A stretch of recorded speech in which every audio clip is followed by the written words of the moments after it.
Ladies and gentlemen, welcome to the Josh and Jason Monday Christian and Conspiracy Podcast Show. I am your host, Josh Monday. And if you don't know me, I'm a Christian rapper, devoted husband, father, and Army veteran.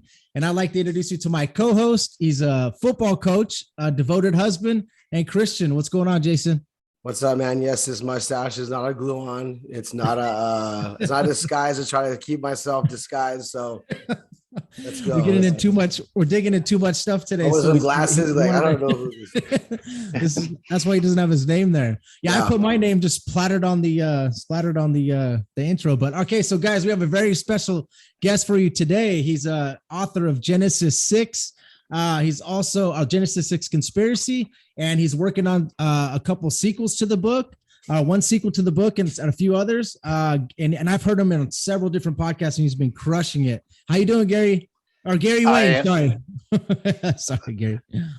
No problem. I am so happy to be here and looking forward to the discussion today. And yep, I am working on a sequel, and I also have a more prophetic book that I'm working on that involves Second Exodus and the end time, and how that comes about, beginning with the Holy Covenant. So I'm going to walk through the lost tribes and bring all of that through to an end time sort of scenario. And the sequel to the Genesis 6, which I'm hoping to get to the publisher towards the end of the year, maybe early into January, is going to be material that I haven't really covered in the first book. And it's going to be more biblical. And it's going to be, essentially, it's going to be the Genesis 6 conspiracy, but I think that's going to be the subtitle, will be part 2. And I think I'm going to call it Prehistory and Prophecy, because there's just so much information in the Bible about giants that people don't even know that's there. And then to make that connection as to how it's all part of the fallen angelic rebellion, and how that affected our history from a biblical perspective, and how it's important to understand end time prophecy, so you have a better idea what's going on right now and what's going to be coming about. Well, I have a question. I have one question before you go, Josh. What got you into studying this and getting into the actual nitty gritty of it? Because just reading the Bible, you can read it and some people won't understand the text. Some people will understand the text. And then, like some people will understand it, and then really want to dig into it. Sure. I just want to know how you got started on that.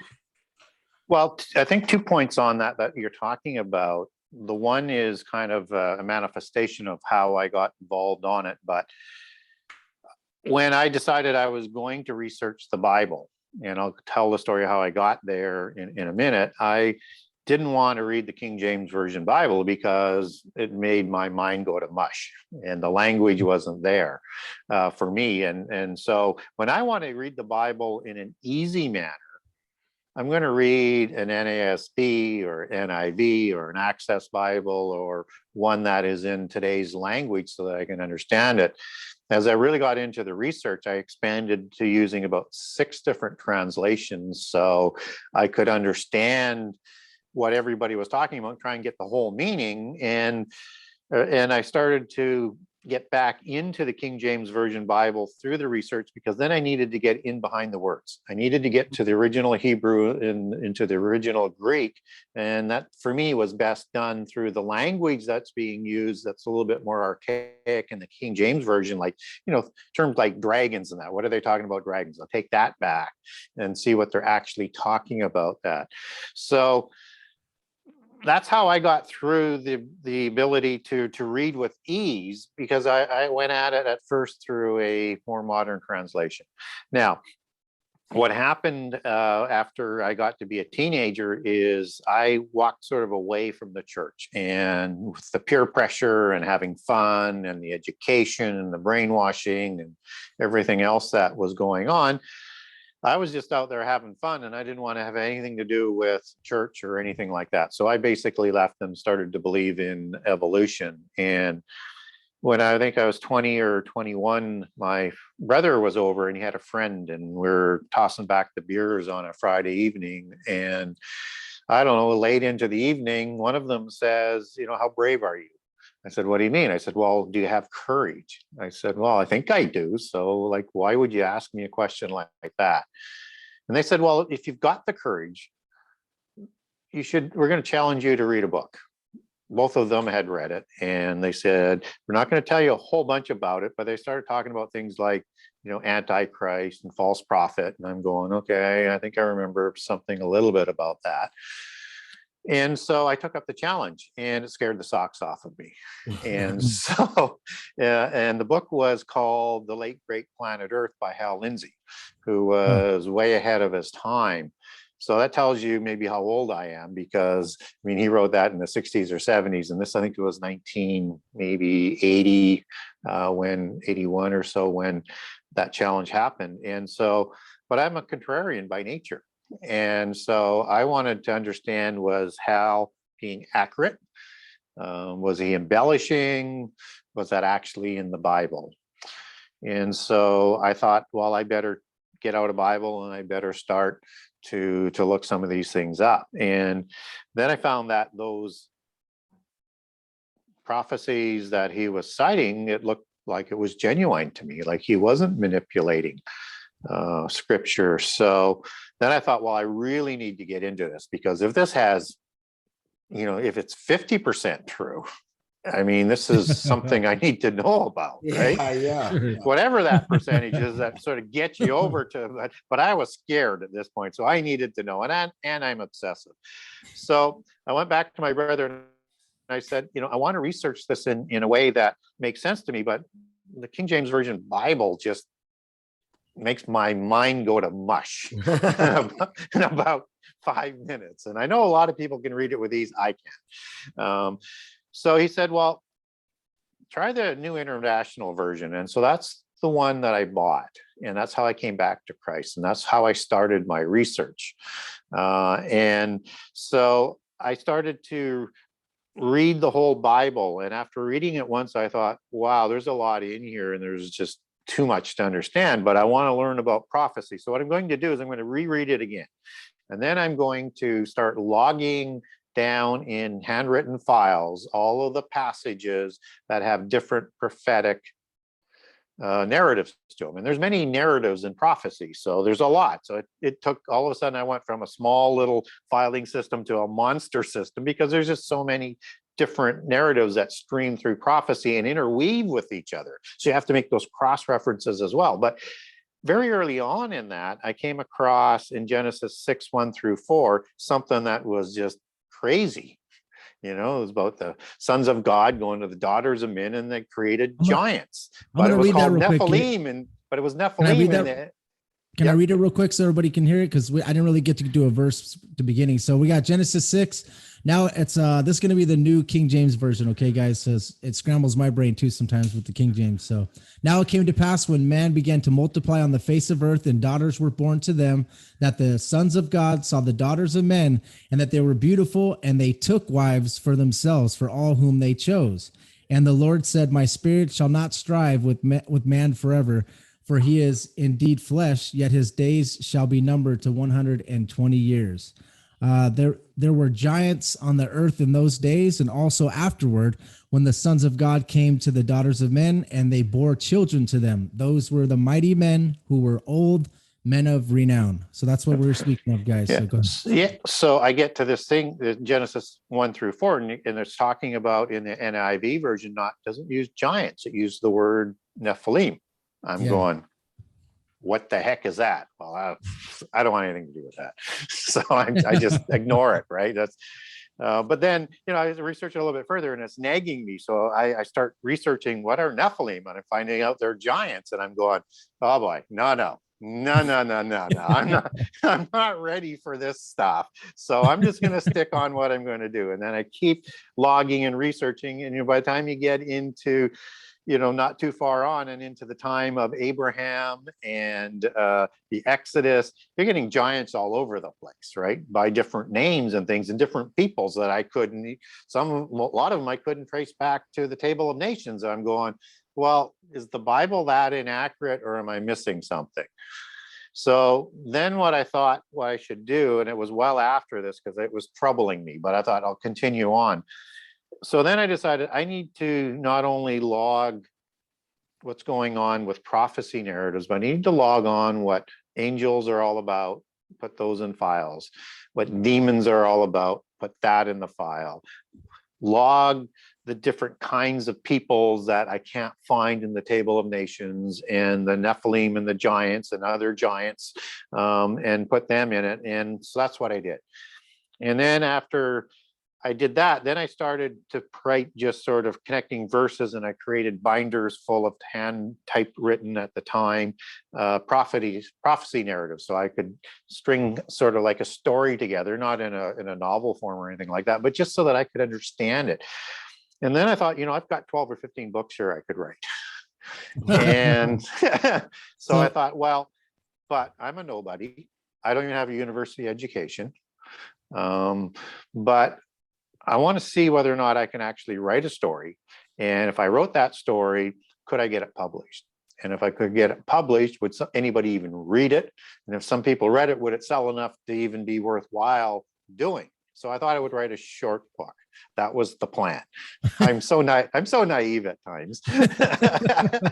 And so I wrote the first 10 chapters quite quickly, because it was basically sort of biblical based, and I was just sort of getting it done in a way that sort of made sense to me without getting too detailed on it. And then I thought, what?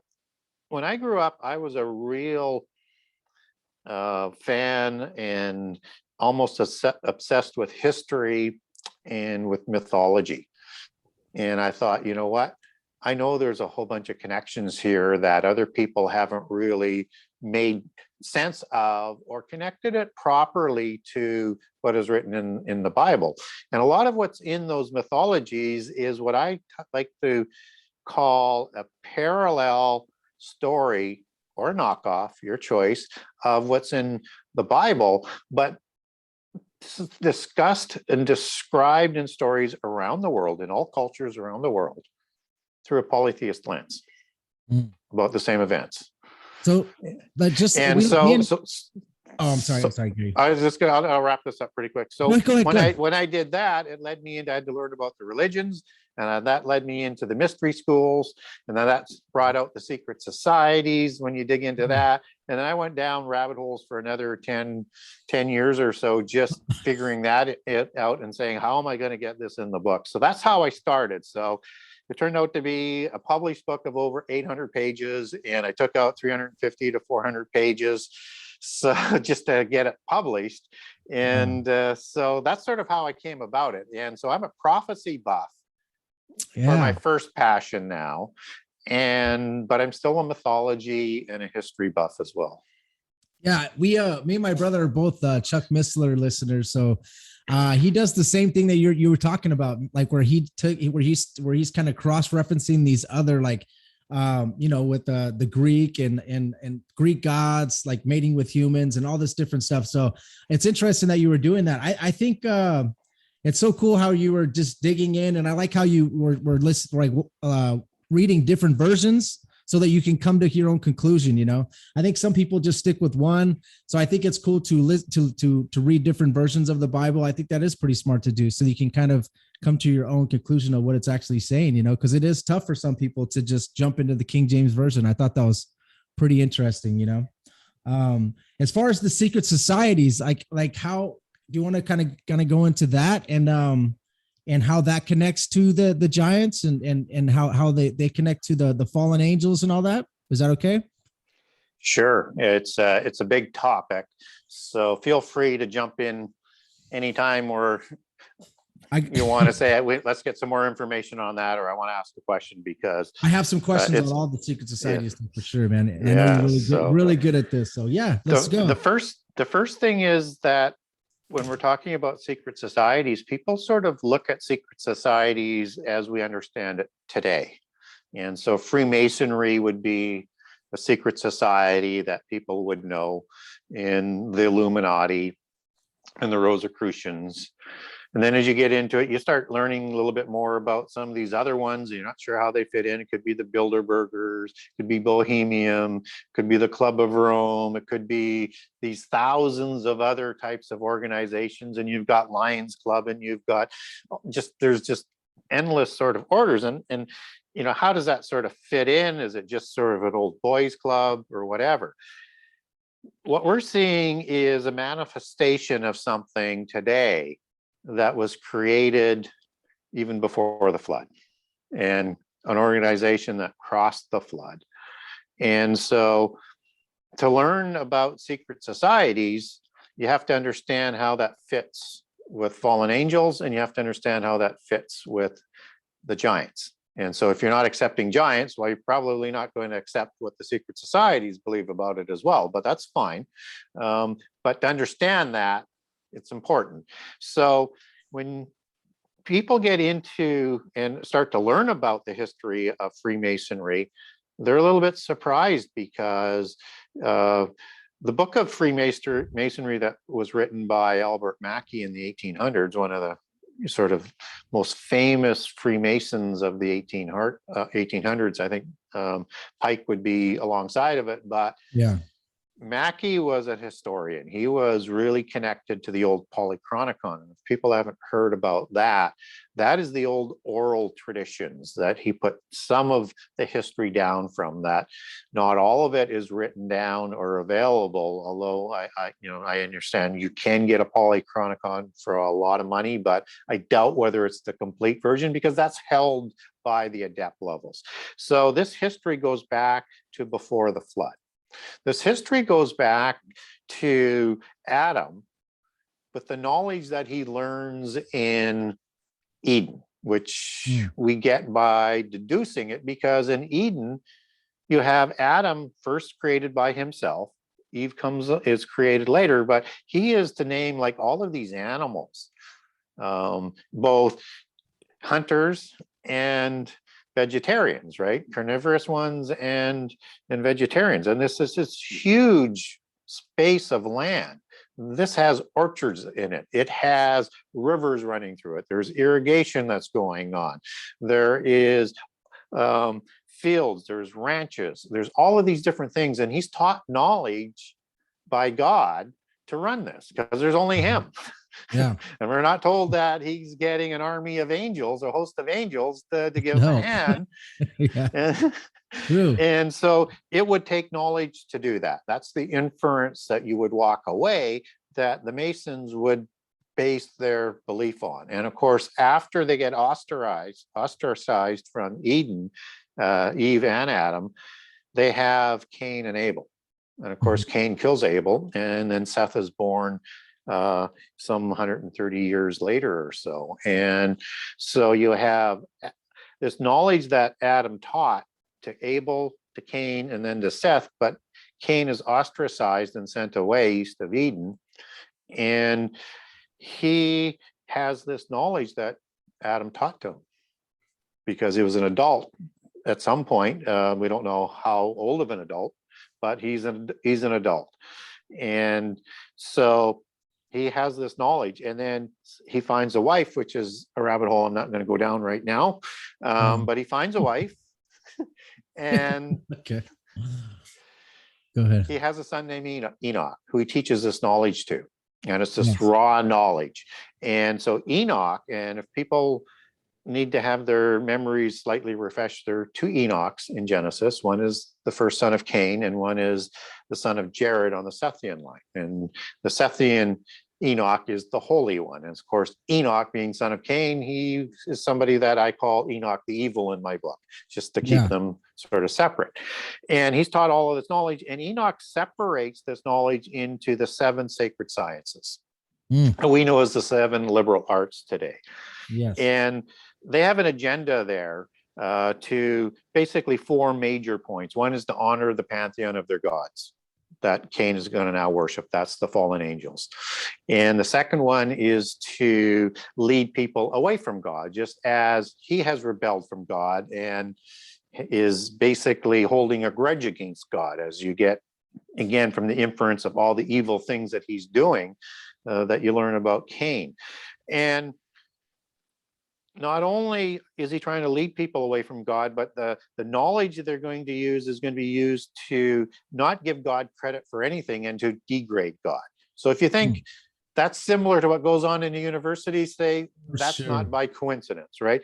So Enoch develops this knowledge and puts it down into 36,525 books and becomes the most important patriarch for ancient Masonry, which is the old Royal Masonic organization. And wow. See, I haven't heard this before, Gary. This is good. This is good. So the 7 sacred sciences came from Enoch, Cain's son. And I heard you talk about the 7 sacred sciences on the Jesuit episode, and I wrote all those down, and I was studying all that stuff. So okay, so that's very interesting. I haven't heard that yet. So we're getting do mystics have to be involved in that, or are they involved in that? Yes. So what Cain decides, and probably with Enoch is the one who's credited for, is that this knowledge is too important for the mundane. And of course, they would look at the mundane as being the Sethites. And or people that aren't of the immediate sort of royal bloodline of Cain and Enoch as civilization is being developed. And so they're going to put this knowledge into mystery schools and mystical religions. Mystery, mysticism, all the same word. That's why they're connected. And you're going to have 3 degrees at the sort of the lowest level of mysticism. Right? It's go way higher than that. I'm not sure how many there are. I know of about probably 7. I've been told there's 9, 13. Some people say that even more than that. So however, there's this endless sort of list, but they're going to develop a religion to protect it in secrecy, rituals, and allegories, so that the mundane doesn't get the information, so that they can communicate it the way that they want. And unless you're an adept, you're not going to have the true meanings to the allegories. And so this is then going to be taught to the noble elite of the developing society. And they're going to create mystery schools to develop specific attributes of the 7 sacred sciences. And they're going to have secret societies attached to sort of each that are designed to do specific aspects, just as today, all of the secret societies have a specialized portion of the 7 sacred sciences that they specialize in. So the 5th science, which is geometry, sounds pretty plain, but it's also known in the craft as masonry, from which they get the building from. And the knowledge that Enoch eventually developed is accredited by the Masons to have been the science and the technology to build the pyramids. Which again, we'll just sort of leave that there for a minute. And so this knowledge, as it's being developed, is developing at a fast rate and only for the elite class.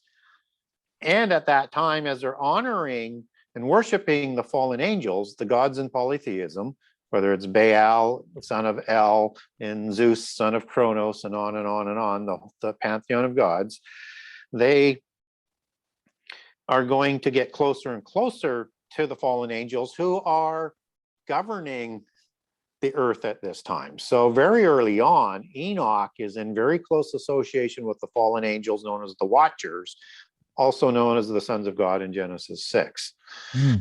And so they're going to teach him and civilization the illicit knowledge from heaven that Enoch is going to develop. And then this knowledge partners with the creation of the giants in Genesis 6 in the 6th generation in the days of Noah. And the giants are going to usurp all of the kingships in the world. The Canaanites are going to intermarry into them. And the secret societies are going to very quickly become the royal bloodlines of the elite that are working in these royal Masonic orders to develop this knowledge, whether it's for weaponry or whatever, and to control the mundane. And so that's the beginning of secret societies. And they find a way, and we can come back to that because I know you probably got 1,000 questions. This organization does cross the flood, but that's how it begins. And their biggest patriarchs are Lamech of the line of Cain, and understand there's also a Lamech of the Sethian line as well. So a lot of similar names: Jubal, Nama, Tubal Cain, and obviously Cain. Those are their first and foremost honored patriarchs of Freemasonry. Okay, so you're talking about the bloodlines. Okay, so the bloodlines that I've been studying, I don't know if I'm on point here. I'm not on point. Some of them, these are not wouldn't be called royal, but they're, you know, like the Astor bloodline, the Bundys, the Collins, the DuPonts, the Freeman, the Kennedys, the Lees, the Onassis, the Rockefellers, the Russell, the Von Dunn, the Merovingian, and the Rothschilds. That's 13 that I was studying through. Yeah, that's not the legitimate 13. Okay. But they are. No, you know more. That's why I need you. They are all sort of part of the bloodlines, right? Okay. And understand that these bloodlines have to be old because they go back into prehistory. And even if you just take it back to the flood. So the American families, you've heard the name pseudo blue blood. Okay. That's who they are. The American families are very low in the bloodline or non-bloodline who, because they're wealthy or have been invited, have come into the secret society so that they can intermarry with bloodlines to ennoble their offspring going forward to have a larger position. Okay. So the second thing to remember is that if a family, a modern family name is really, really well known, let's say like the Rothschilds, then they're not going to be part of the Royal Masonic original 13 because they're the ones out there that are visible. They're not the real ones are going to be sort of in behind the curtain, so to speak. They're the wizards behind the curtain. So when we look at the Merovingians, that's a different ballgame. That is an important bloodline. That is the source of a lot of bloodlines, and was the most ennobled bloodline of its time. And so if you sort of roll forward from the last of the Merovingians, which was Dagobert, and according to Masonic history, is Dagobert survives and produces offspring. And by the time of the creation of the Knights Templar, which are all Royal Masons and elite, there's 2 Cistercian monks, but this is another rabbit hole, but these are Gnostic royals that are in the Catholic Church, and understand that the royals controlled all of the religions all of the time because they're the educated elite. They control the 7 sciences, even after the flood. So they control all of that. So 2 Cistercians and the rest are royal bloodlines, and 3 of particular note are Anjou, de Payan, and de Bouillon. Okay. And they're all from the Lorraine district. And so when you hear about the cross of Lorraine, and that double cross is a symbol of their bloodlines that goes back to Dagobert of the Merovingians. And that goes back into history to Rephaim and Nephilim bloodlines and other bloodlines that are grafted in. And so another family to keep in mind, and I won't go through all 13, and there's no matter what, it's hard to narrow it down which 13. I put 13 in the book that I got from some of the occult writings, but there are other names as well. And these are just the Western families, but the St. Clairs, which become transliterated into Scotland for the Sinclairs, which are going to be the founders of Freemasonry. Henry de St. Clair was a battle partner to Hugh de Payan in the Crusades, and one of the non-listed members in the original organization founders of the Knights Templar. And his bloodline goes back to Rollo. So when Rollo expropriated Normandy in 911, I believe, or 912, and settled with the King of France, they did the Treaty of St. Clair. So the Rollo clan changed their name to St. Clair. So that's one you have to keep in mind. And the Rollo clan also produced the De Bruces, which is Robert the Bruce of the Scottish dynasty.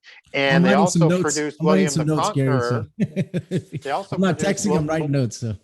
William the Conqueror, who conquered England back to bring it back into the bloodlines and take it away from the Saxons in 1066. And so that's, a significant bloodline that people have to keep in mind. And you have the Lorraine name that's part of the Habsburgs, right? So you have that Anjou bloodline that creates the Habsburg-Lorraine dynasty, which is a significant name. So if you're wanting to follow some of the European major bloodlines, you can follow a lot of that through the King of Jerusalem. Wasn't Marie Antoinette part of the Habsburgers? Yes. Yeah. Yes. And, okay. I heard that somewhere. And that's absolutely true. And I've got that note in my book as well for people.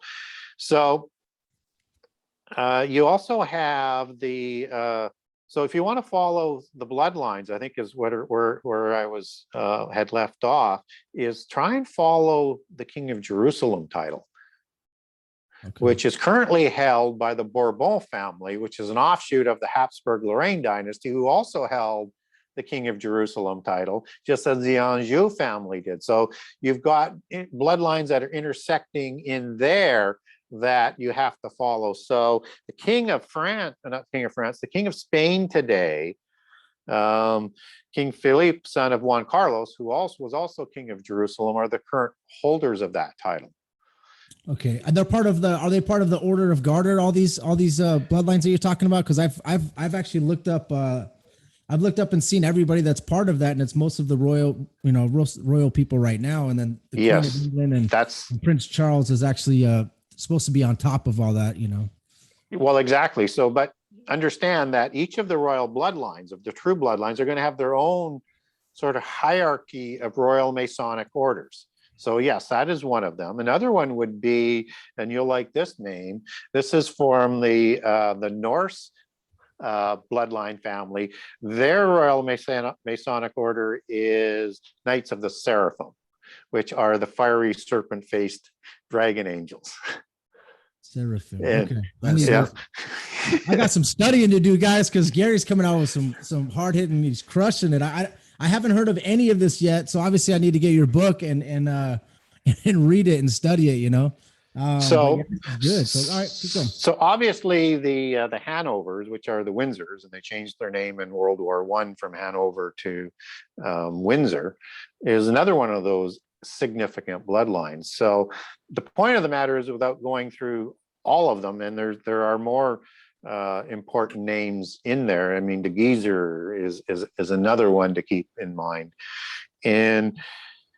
but they're not visible except for basically the Queen of England, right? Yeah, because they're still holding that power. The others are still working in the background. So their names aren't going to be at the tips of people's tongues, but they're the old families, and they have the genealogies that they keep that go back into the mists of time. Wow. So you have like Prince Charles, who's on record, and you can Google it and you can pull up the articles and his quotes. He takes his bloodline not only back to the Hanovers of Germany, and also has, they have obviously Stuart bloodline in them as well, from the Stuart Unicorn dynasty, which is another huge allegory for bloodlines and was the most ennobled bloodline since the Merovingians. Mm-hmm. But he also traces his bloodline back to Vlad the Impaler. Yeah, I've heard that. Who Dracula is based on.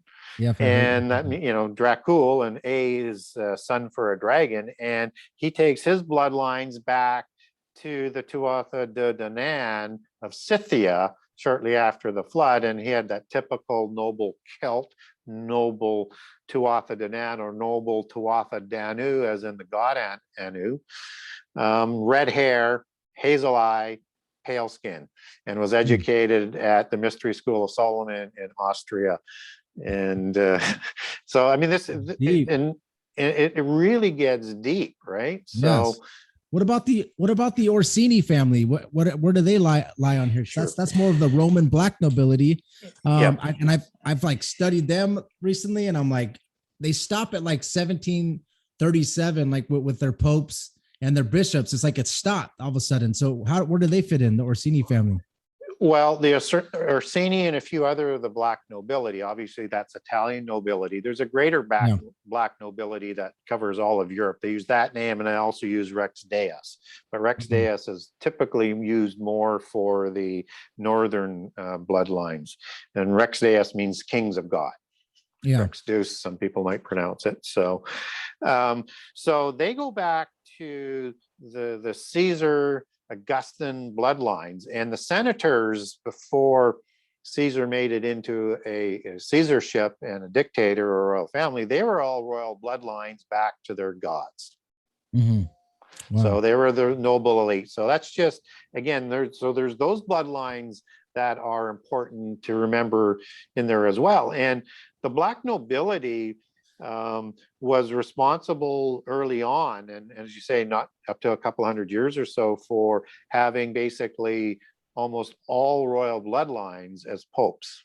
Yes, I saw that. It's just there's bishop after bishop after pope, just all the way Borgia, up. the Borgia family would be a classic example. And Borgia, I think there was 3 Borgia popes. And there's a Borgia in the time of the fall of the Knights Templar in 1307. And he is the Grand Master of the Contessa order for the King of Spain. So it's a Royal Masonic order from a bloodline of popes. And this is the order that the King of Spain says, we're going to take over the Templar assets so the church doesn't get it, that are in Spain.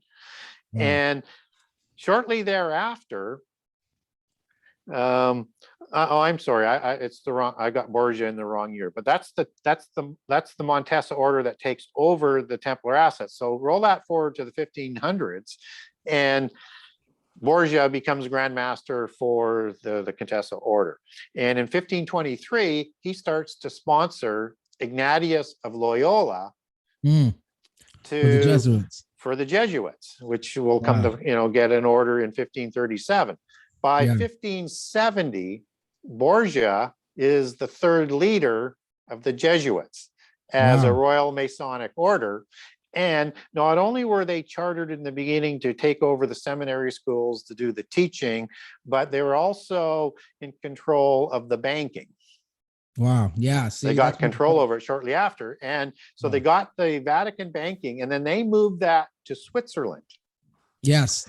So I know why they did where that. The wealth, most of the wealth in terms of the cash of the Knights Templar had gone previous to that, because you had the Knights of St. John or the Knights of Rhodes. They're known by 2 or 3 different names throughout the history, which is a Catholic order like the Templars with that white cross. And they had established the banking there through the Templar cash, who the Templars were the first of the modern bankers. And we're already well established in Switzerland, which was protected by the mountains so that nobody could sort of invade and get at that cash. And they set up modern banking. So they consolidated all of that. And then outside the bank, the secret societies set up the Rothschilds, who were originally the Bauer family by name in Germany. And they changed their name to Rothschilds when they set up the London Bank in 1810 to 1812. And then that has now moved to Switzerland. So all that banking is now centralized inside and outside the church in Switzerland. And that's why you have the white cross on the Swiss flag. Wow. So see, you can just crush it with all this information, man. Just one question leads to all these gems and jewels. I love that. That's so awesome for you to do, man. And everybody has the question of because we've had people on that are I think maybe they're Seventh-day Adventists or something, but they're just fully like Jesuits control everything. The Black Pope and the White Pope control everything. And then I studied the Royal Family, the Order of Garter, and the Illuminati. And I'm like, dang, I have people over here saying that's who rules everything. In your humble opinion, going through all this research that you've gone over, who do you feel is at the top? The Royal Family, they own like 6.6 billion acres of land. The Catholic Church owns like 1.77 million acres of land. Like, who do you feel is really calling the shots, for example? The heads of the 13 families. So below that is the Council of 33. Yes. And below that is the Committee of 300. And then you have the Rosicrucians, which is the crossover between the purebloods, which is dominated by purebloods at the top level, and then rising ones through Freemasonry, Illuminati, and into the Rosicrucians at the bottom of that order. So that here's where you want to sort of understand kind of how this sort of fits in. Mhm. So that number 33 from the Council of 33, that comes from the 33 invisible ones.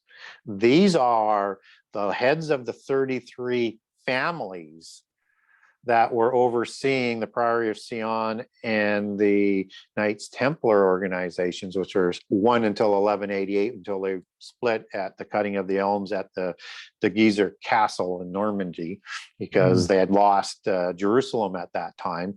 And the upper Masonic order had thought that the Templar order had lost their way.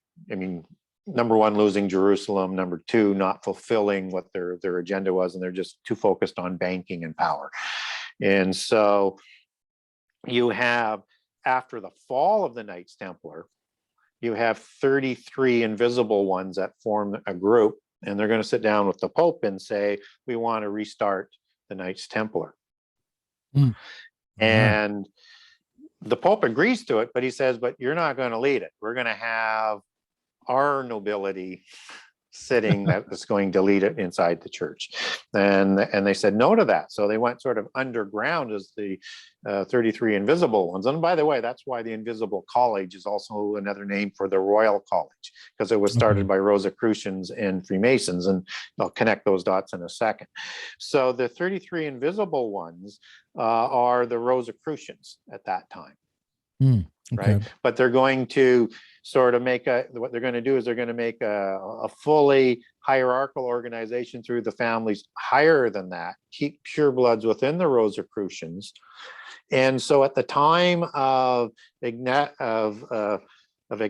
of Loyola and Borgia, who is a Royal Masonic order and one of the Spanish royal orders of Masonic bloodlines, they are going to obviously take over the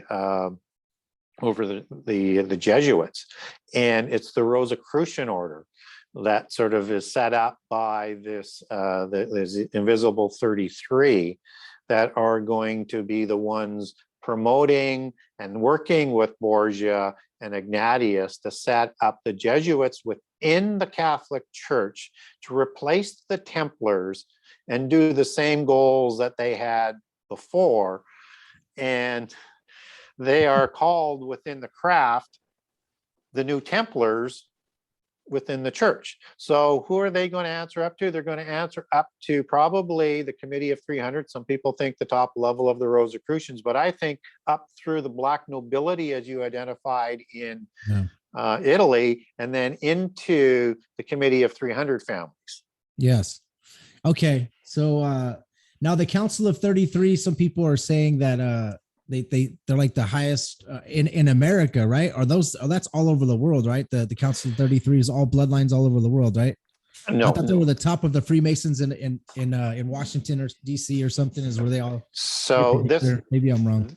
This hierarchy is the Western European hierarchy that takes under its wing North America, and but you have royal bloodlines all over the world. Yes. Right.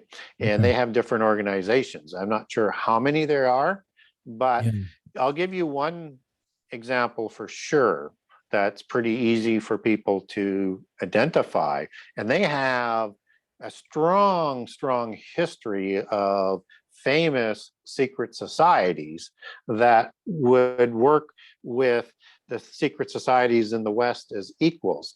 And that is the Chinese.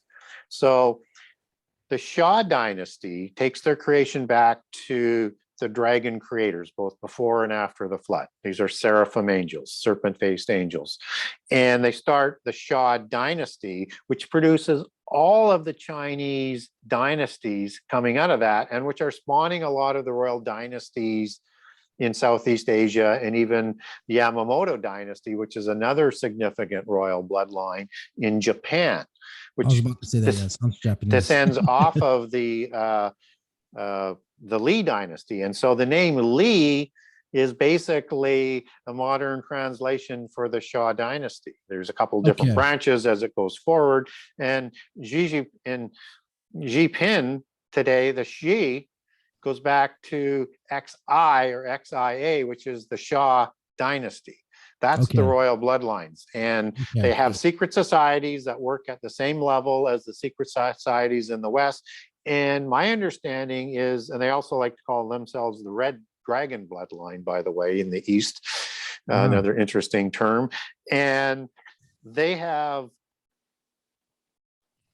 I'm not sure how many bloodlines that they would have below the top, but my understanding is that there are 13 of the top world bloodlines around the world.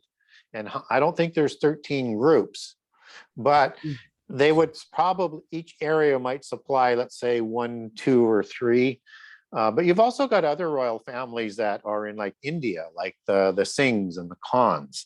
And you've got from South America and Central America. You know, most people think that when the Spanish and the Portuguese came across, that they eliminated the royal bloodlines. They only chopped off the head of the king that was ruling at the time. And by 1525, both the Portuguese king and the Spanish king had reinstated the families that were running, whether it's the Incas or the Aztecs or the Quiché Maya, back to their status, and then they started to intermarry with them. And so that you have the Roca family, as for example, out of South America, and there are several bloodline families from Central America as well. So it's hard to figure out all of that, because that's not quite as clear as we get for the picture here, but they work together in a sort of an underground world government. Yes. And then, so, I mean, that's like in the Bible, we're talking about like the one world government. Like a lot of people that I talk to that are common folk that don't understand any of this stuff. They're just base level.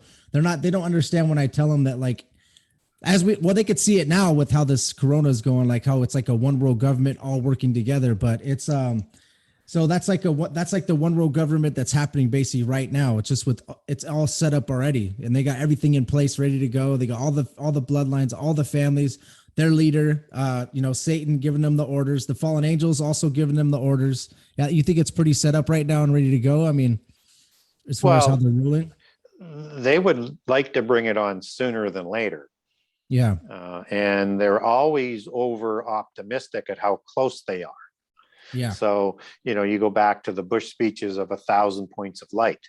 I mean, that represents the world coming together in their allegory. And that's the spark of the divine, the spark of the fallen angels that was reproduced in the bloodlines that they want to bring back together, so they can have this harmonic convergence into godhood again and establish the new age. And is that like maybe kind of regaining their Ocoterium? Maybe because I'm stuck on how they shed that to get to that point. I'm sorry to bring up some of this, but I'm just like, how did they shed that Ocoterium to learn how to have sex with women, how to mate with women, and how to because angels didn't have reproductives. They're eternal, so they'll be on forever. So they didn't need to procreate. So why did they? Because the devil was kicked out. God kicked him out. But then he came to earth like lightning. But how did they shed that? That's I would say, like, through your studies, did you ever come across of like any stories of anything that might, how they talked about how they even taught that type of way? Because we're taught our way by believing in Jesus Christ and having faith that we will gain that Ocoterium later on in life and have that reborn into. Well, it's interesting, and I like the term that you're using, Ocoterian, and that only shows up twice in the New Testament. And that's in 2 Corinthians 2:5 for a house in heaven, which is a dwelling place. And just as Jesus promised many rooms in his mansion, you could link it with that. And with habitat or habitation, where the fallen angels left their habitation in Jude 1:6, that's the word Ocoterian.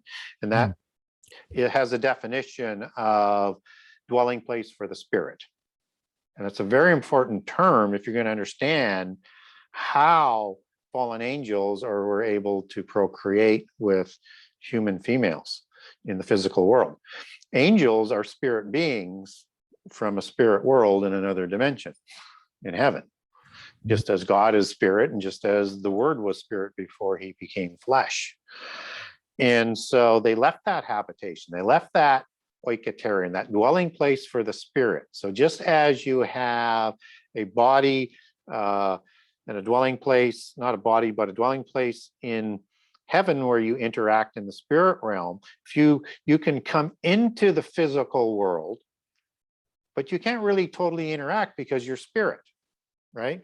So to fully interact in the physical world, you need to have an oiketerion. You need to have a dwelling place in the physical world for your spirit. We're taught in the New Testament that you have a body, you have a soul, and you have a spirit. And only God and Jesus can separate the spirit from the soul because that comes from heaven. Mm-hmm. And so that's a dwelling place for the spirit in the physical world, is the body and the soul.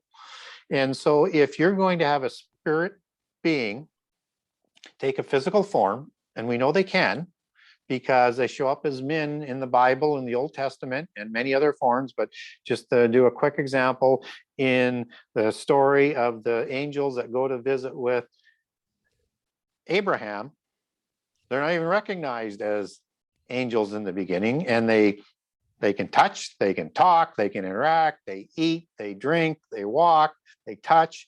And those angels that go to the Sodom city after visiting with Abraham to bring judgment on Sodom, they're recognized as men, but also as angels, and they're physical, and the people are wanting to have sex with them, whether or not they want them to change. Strange flesh. That's strange. Yeah, strange flesh. Yeah, and strange can mean because of same sex, or perhaps they were thinking that they could change their physical characteristics to become female to have sex with them. And they would have been familiar with Sodom and Gomorrah, with the Rephaim, who were produced after the flood by the second-tier gods that replaced the impassioned ones that went to the abyss. So Baal would replace El in the Canaan pantheon, and they would have gone to the abyss after as well. But anyway, so we know that they can create a physical body and interact, and we get lots of other cases through the Bible as they're men in other different forms, and they're interacting in the world. So they have the ability to create a physical body to hold that spirit from heaven so that they can interact. And if they can do that, then they can pass on their DNA. Mm-hmm. Which is how they're able to create the seed to produce offspring with human females who have superhuman traits, because of that counterfeit spirit, which is why in Genesis 6:3, one of the verse that you read earlier, God limits the age to 120 years for whether it's going to be demigods or humans thereafter. It's not Noah's commission because the math doesn't work. Yeah. Because if you look, it's only 100 years from the time of the birth to them going on of the sons till the time where they go on the ark when Noah is 600. So, and the Bible's not inaccurate. So the math. Well, I thought it was 120 years it was going to take from that moment on for Noah to build this ship, and that was going to be the last part of their 120. Like it's going to be 120 years, and he was going to have the flood after that. But I don't know, but there's a lot of gap theory. There's a lot of different things that go on. I've got a great document for people that can walk you through biblically on it. Just as I've got a document on the Jesuits we were talking about earlier, or the Cross of Lorraine, or so much of the things that we're talking about. Please send that stuff. People want to just get a hold of me. Yeah. But name it by topic, because I'll forget what documents I promised on what show. I get a lot of email that comes in, but just get a hold of me through my website and name the document, and I'll send it to you. So when we look at what's going on here with that oiketerion, that starts to make a whole lot of sense when you're looking at the bodiless spirits of these counterfeit spirits that were put in the original Nephilim, because they were able to have that body live forever, just like the spirit.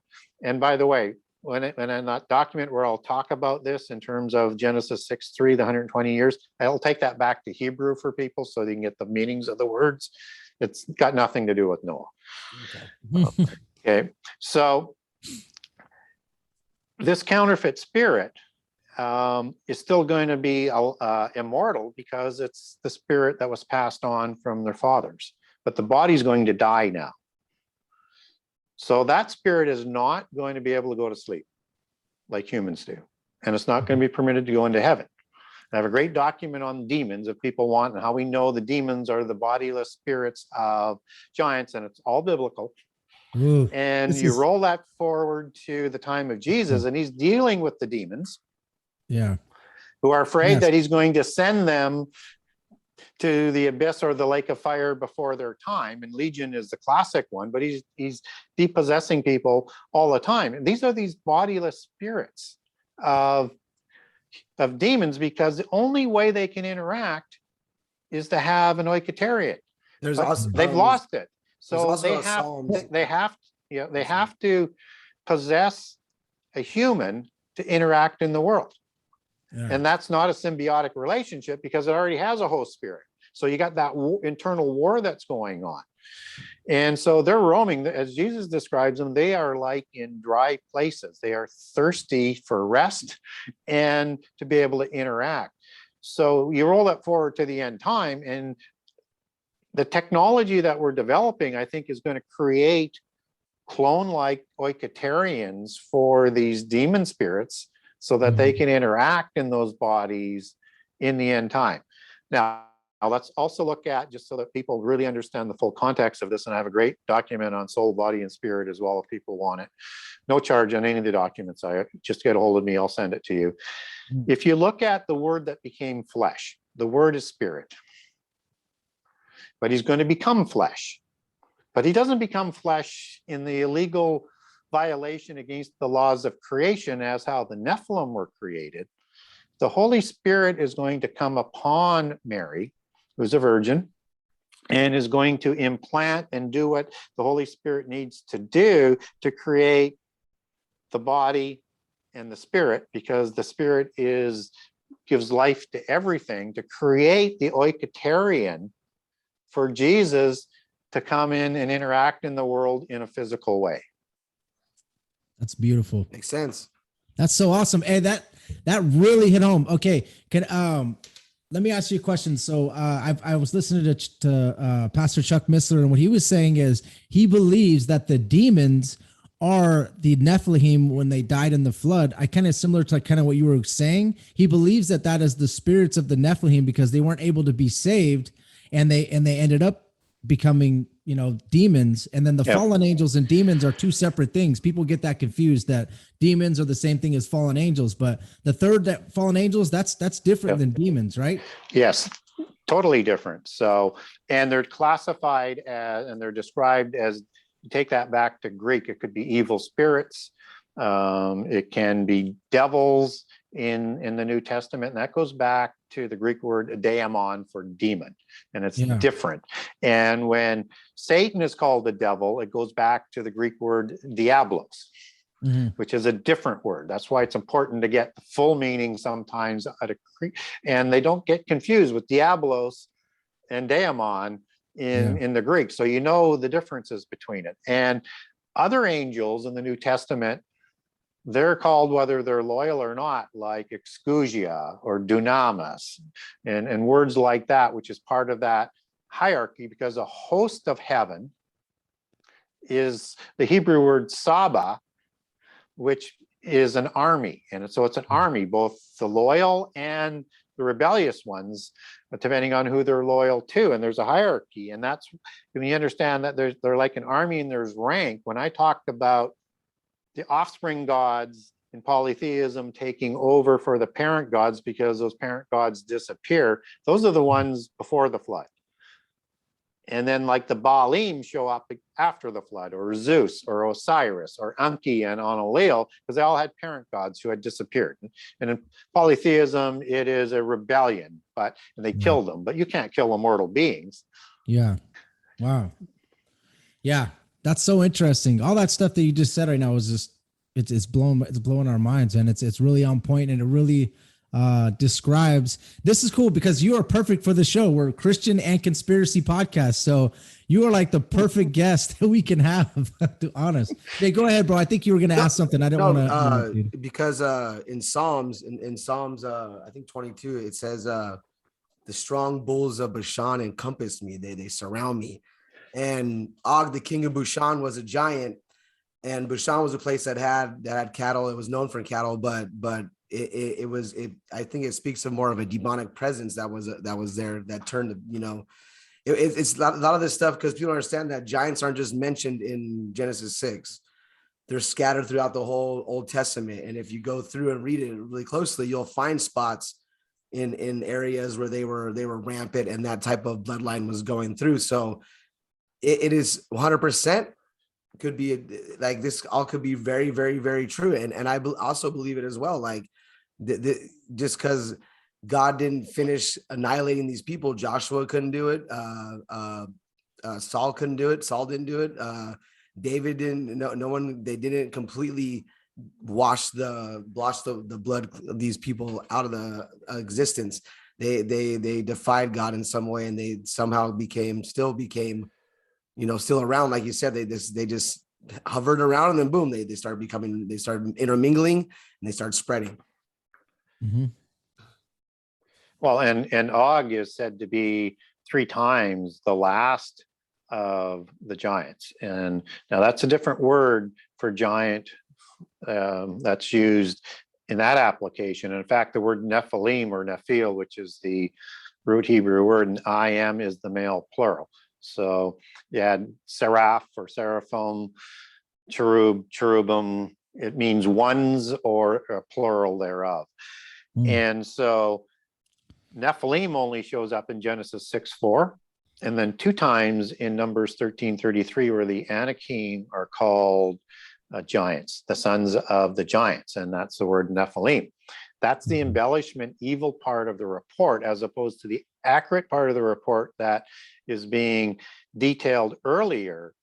And what Deuteronomy 1, 40 years later, as told by Moses, reconfirms all of the details as being not the Nephilim in Numbers 13:33, because Anakim are giants in Deuteronomy 2, but that's the word Rapha for Rephaim, just as Rephaim is the word that is the root word for King Og. We actually get Rephaim a few times in the King James Version Bible, where it's like the valley of the Rephaim, that's the valley of the giants. Or when you have the war of giants in Genesis 14, that includes the Rephaim in the Mount Hermon area, and it also has Emim, and it has Zamzummins in Deuteronomy 2, but it's got the Zuzim, and it's got the Horim, I think the Horim, the Horim are in there, the Amalekim are in there, and the Amalekim are different than the Amalekites, because the Amalekites aren't born until Genesis 36, and this is Genesis 14, and those giants are already there in the war of giants.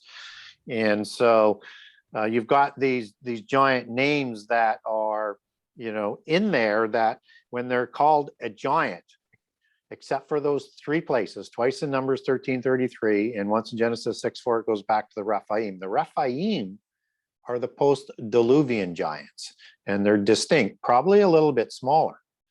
Yeah. But that's because when you look at what's done in Genesis 6:3, they're losing a lot of sort of attributes, not all, but they're thought to be smaller. So King Og down the wine. So yeah, exactly. And you don't have that immortal spirit. But that doesn't mean that spirit can't be captured and put into the abyss, because in Ezekiel 32, you have these Nephilim or Rephaim or both spirits locked in the sides of the cell alongside the abyss. And they're talking to Pharaoh. And these are the terrible ones that were slain. And Isaiah 25 also talks about the terrible ones in Isaiah 14. And these terrible ones are the ones who did terrible things to human beings while they were on the earth, and who were slain, and their spirits were sent down into the cells along the abyss. It's in the last sort of half of Ezekiel 32, if people are looking for that. So the Rephaim are somehow distinct. So the bed of Og was 9 cubits, as it's put in the Bible. This is King Og. This isn't a mundane peasant Og. This is King Og, last of the Rephaim. And 9 cubits, if you're using a common cubit, is 18 inches, but a royal cubit would be 21 inches. So he's king. He's probably measured on 21 inches. But either way, it's going to be 14 and a half to 16 feet long, and it's made of metal because wood would not hold his weight. And just as in Isaiah 25, you're talking about these strong ones that are part of the terrible ones, and that goes back to the Hebrew word as and azaz, which means stout as in strong, and it's also part of the word for Azazel. Wow, that's right? an Enoch. That's an Enoch. But hey, Gary, I gotta go because I gotta go to my Listen, just exit, bro. It's okay. I'll finish with Gary. Don't worry about it. All right, cool. Yeah. Okay. Nice seeing you again, Gary. I gotta roll out of here, and I got my son's football game. Sorry, man. Yeah, have fun. Have fun. Thank you. So the Nephilim and the Rephaim, at least from the Rephaim perspective, were at least twice as wide as humans. So whereas humans would have a 3-to-1 height to width ratio, is the post-Diluvian giants were thought to have a 2-to-1. Wow. So and so if the bed is 14 and a half to 16 feet tall, and it's 4 cubits wide, that's 6 to 7 feet wide. Yep. He is going to be somewhere between 12 to 15 feet tall. Yes. Right. Yeah. And Goliath was 6 cubits and a span. And this is 400 years after that. Yes. And that works out to somewhere between 9 feet 9 inches and 11 feet 3 inches, depending on which cubit they're using. And he was a Gittite, and I think he was the king of Gath. That's why he took 5 pebbles, because he thought he was going to have to kill all 5 kings of the Philistine Pentapolis at His that brothers, time. right? Not that he thought he was going to miss. Yeah. Yeah. So, and Goliath, who is a post-Diluvian giant, that is the king of Uruk, that some of the giant kings from Genesis 14 from Mesopotamia come from Uruk. And I got a great document on that for people. Goliath was 11 cubits tall, which would make him as a king over 19 feet tall. Wow. And the Nephilim before were taller still. Yes. So, and I've heard a lot of people say like, oh, like my wife, for example, I keep telling her about this, and she's like, well, there's no evidence of giants. So every time that I hear that people are finding these, they're getting by the Smithsonian, they're just getting taken and hidden, so because it messes up with their evolutionary theory, and also it's proving, Genesis 6 correct. What do you think about that? Oh, well, absolutely. And whether or not it's the Royal Society or it's the Smithsonian or it is the Catholic Church, they've been doing it for the last 2,000 years.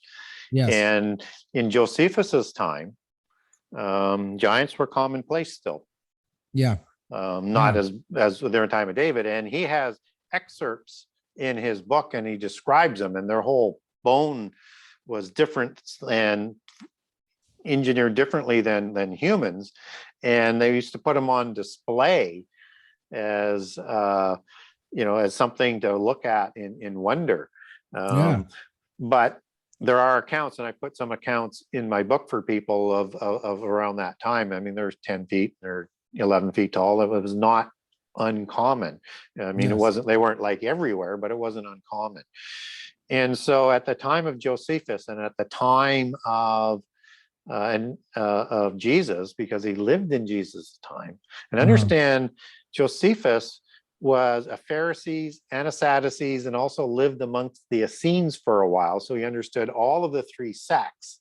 Yes. He also said that these giants were accurate and true in testimony, and that it was the common belief of the Jewish people of that time, and the common belief of all cultures and historians of that time all over the world.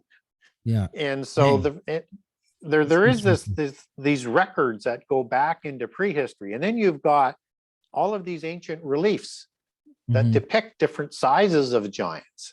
Some of them are gods, yes, but some of them are giants, like with the Amorites, who are hybrid giants, not full scale giants, but hybrid Rephaim humans. So they would be what they would be called in some of the secular studies as the Shuza, which were 6 to 9 feet tall. So in Numbers 13:33, in that report, and in Numbers 13 as a whole, you get a report of the Anakim kings, which are Talmai, Sheshai, and Ahiman.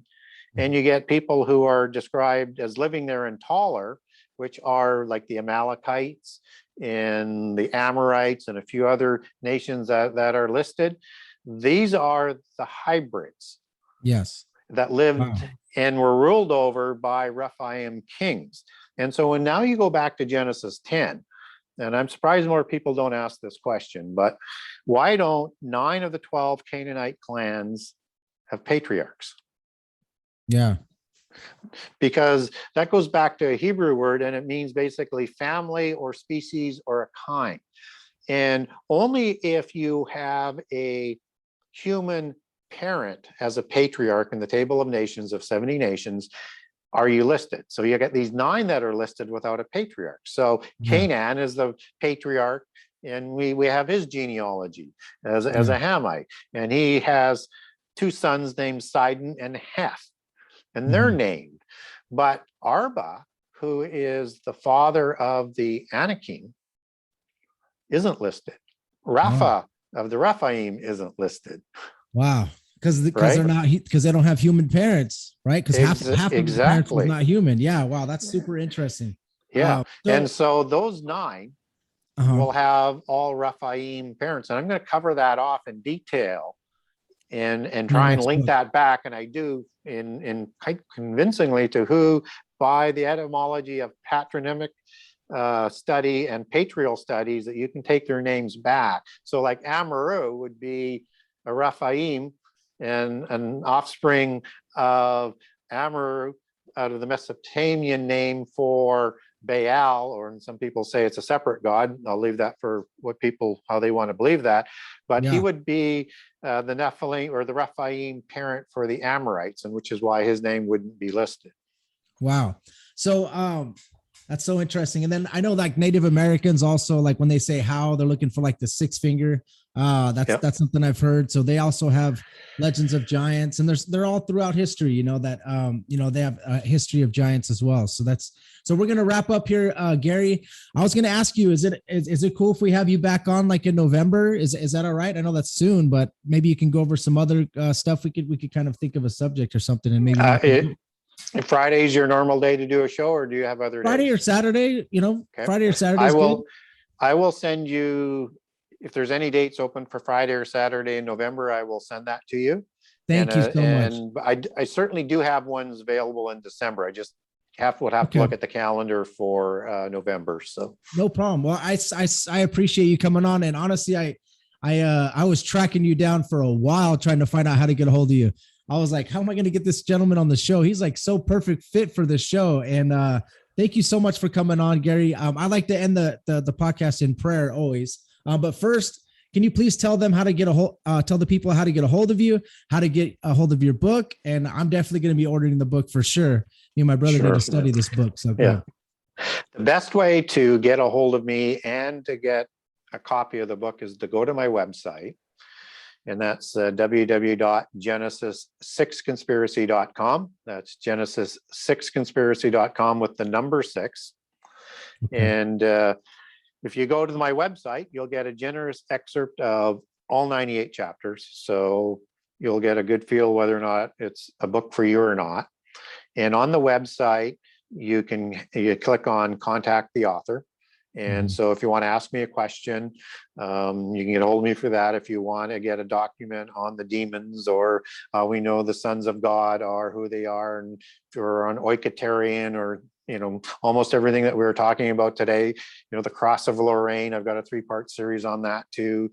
I've got the unicorn connection in there. Anyways, I'm going on too long here. Okay, but you name the document, get a hold of me. It might take me a week or so to get back to you, but I will get back to everybody.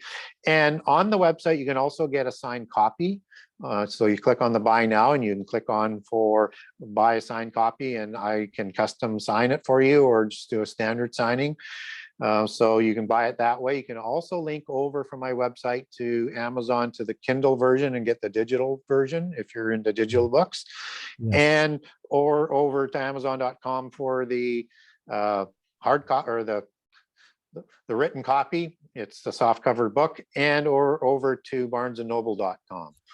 And you can also get a hold of the book on almost any online bookstore if you wanted to support a local bookstore, and I do encourage that, they probably won't have it on the shelf, but it's distributed by Bookmasters in Pennsylvania. So they could order it in for you if you wanted to support your local bookstore. And you can also get a hold of me on Facebook. That's the only social media I'm doing right now, but I'll be adding more later in this year and in the next year as I start to settle out where I want to be on social media basis. But under Gary Wayne, it's a tough decision, and I pulled out all the other ones, and I just kept the one that I felt I needed to keep out there. Not that I'm supporting them, but that's Facebook. So you can get a hold of me on Messenger or on my timeline. You can post a question, and again, it may take me a week or so to get back to you, but I will get back to you. Thank you so much, Gary. And everybody that's listening, please go and purchase this book. Please show him support. Me and him were talking off air, and I'm an artist. I'm a musical artist, and I know how hard it is to create, to put all this time and research and energy into something. And, obviously he put his heart and soul into this, and God led him to do this. So we need to please support gentlemen like Gary. Okay, guys, and purchase the book. But I'd like to end this in prayer. Father God, in the name of Jesus, thank you so much for connecting Gary with us this evening or this afternoon. We really appreciate you, Lord.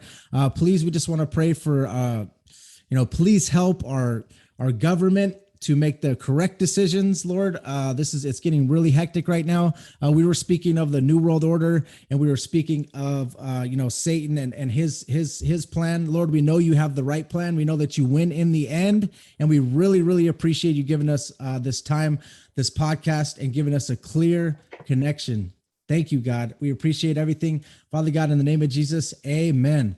All right, Amen. Gary, thank you so much. I appreciate you. And definitely we'll have to connect in November if we can. Yep. I'll send you some dates.